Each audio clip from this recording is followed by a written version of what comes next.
لحد ما سمعت باب الشقة بيتفتح وكأنه بيتكسر. دخل عليا وعينيه جحظة، وشه أصفر زي الليمونة وبيتنفش زي التور الهايج. رمى الورق بتاع المحضر في وشي وهو بيصرخ بصوت جايب آخر العمارة: إيه الورق ده يا مجنونة؟ انتي لغيتي التوكيل؟ البنك بيكلمني يقولي ما أقدرش أصرف شيكات؟ انتي اتجننتي في عقلك؟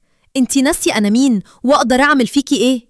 أخدت رشفة من القهوة بهدوء قاتل ورديت عليه بصوت واطي جدا بس بيقطع زي السكينة: مجنونة؟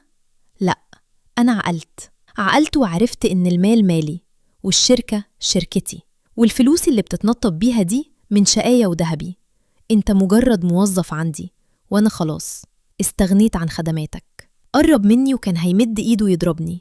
وقفت على حيلي وبصيت له في عينه بنظرة عمره ما شافها مني. قلت له: ايدك لو اترفعت هقطعها.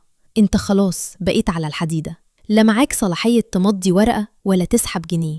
واعمل حسابك هدومك ملمومة في الشنطتين اللي على باب الشقة دول، تاخدهم وتطلع بره بيتي. فضل يضحك بهستيريا وصدمة وبيقول لي: بيتك؟ انتي فاكرة اني هسيبلك شقة عمري؟ انا هرفع عليكي قضايا اوديكي في داهية، انا همرمتك. قلت له ببرود: الورق ورقنا يا باشا، واعلى ما في خيلك اركبه، المحامي بتاعي مستنيك، ودلوقتي بره عشان عاوزة انام وما بحبش دوشة.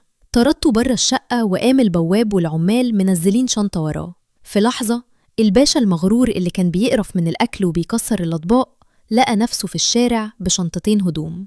راح لأهله، أمه وإخواته اللي كانوا بيشتموا فيا وبيسخنوه أول ما عرفوا إنه رجع ومعهوش مليم والشركة راحت منه.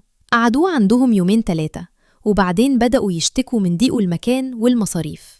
أخته اللي كانت بتتريق على أكلي قالت له في وشه: إحنا مش هنشيلك أنت ومشاكلك، روح شوف لك صرفة وصالح مراتك عشان ترجع لك قرشك. الناس اللي كان بيتكبر بيهم عليا هم أول ناس باعوه لما فلوسه اللي هي أصلاً فلوسي راحت.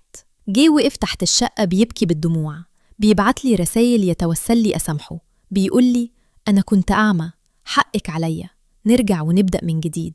بس أنا قلبي كان حجر. الست لما بتنطفي من كتر الإهانة مستحيل ترجع تنور لنفس الشخص تاني. رفعت قضية خلع ورميت له حريته في وشه وكملت حياتي أنا وابني.